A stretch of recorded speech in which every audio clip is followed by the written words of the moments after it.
एक बात और आपसे कहेंगे, उतारिएगा। जिसके शरीर में सफेद चमड़ी पड़ने लगती है, चर्म रोग हो जाता है, या चेहरे पर आंख के पास में पूरा कालापन आ जाता है, उसको हमेशा याद रखना है, लाल चंदन का लेपन पीपल के पत्ते पर करिए। काय पर करना है?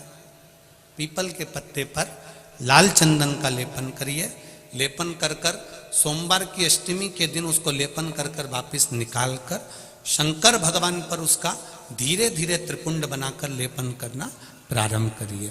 जब आप त्रिपुंड बनाकर लेपन करना प्रारंभ करें, उसके बाद उस चंदन को जो सोमवार की अष्टमी है तब निकाल कर लिया है और निकाल कर लाकर उसको डब्बी में रख लें। उस चंदन का प्रयोग चर्म रोग के स्थान पर थोड़ी थोड़ी मात्रा में करना प्रारंभ करें, पानी के साथ मिलाकर।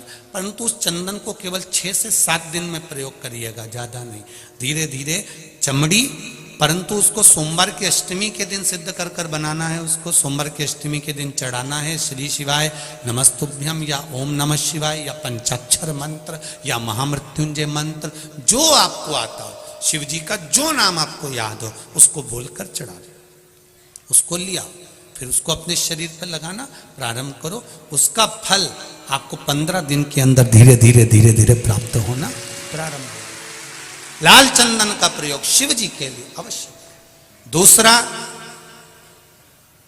जब विषम परिस्थिति आ जाए, ऐसा लग रहा है कि आपने पशुपति व्रत कर लिया, सोमवार की अष्टमी का प्रयोग कर लिया, मैंने शंकर जी की आराधना कर ली, तो भी विषम परिस्थिति चल रही है, अभी तक कोई सुधार आने को तैयार नहीं है, तब शंकर जी के मंदिर में जब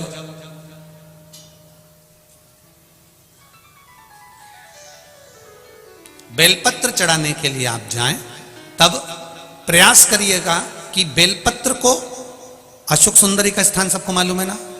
बोलो, जम के बोलो जरा, मालूम है सबको? अशोक सुंदरी वाली जगह पर बेलपत्री को, डंडी वाली जो जगह है जहां से पानी बहकर जाता है, उधर रखना है। उसी बेलपत्री को वापस उठाना है। शिव जी के शिवलिंग पर जब बेलपत्री रखो तो डंडी का भाग, आप यहां बैठे हो तो डंडी का भाग पीछे की ओर होना चाहिए। शिवलिंग जैसे ये है तो डंडी का भाग पीछे की ओर, उसको रखकर 7 लोटा जल भगवान शंकर पर समर्पित कर दीजिए, अपने भाव को रखते हो। अगर विषम परिस्थिति चल रही है, आपने पशुपति व्रत कर लिया, सोमवार के अष्टमी का कर लिया, उसके बाद भी कार्य नहीं हो रहा, अटक रहा है किसी कारणवश, कोई फाइल मोटी है, थोड़ा समय लग रहा है, तो 7 लोटा जल का प्रयोग करें।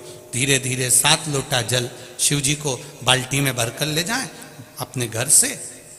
7 कलश जल शिव जी को समर्पित करना है और समर्पित करने के बाद उस बेलपत्री को वापिस अपने ही घर पर लेकर आ जाना।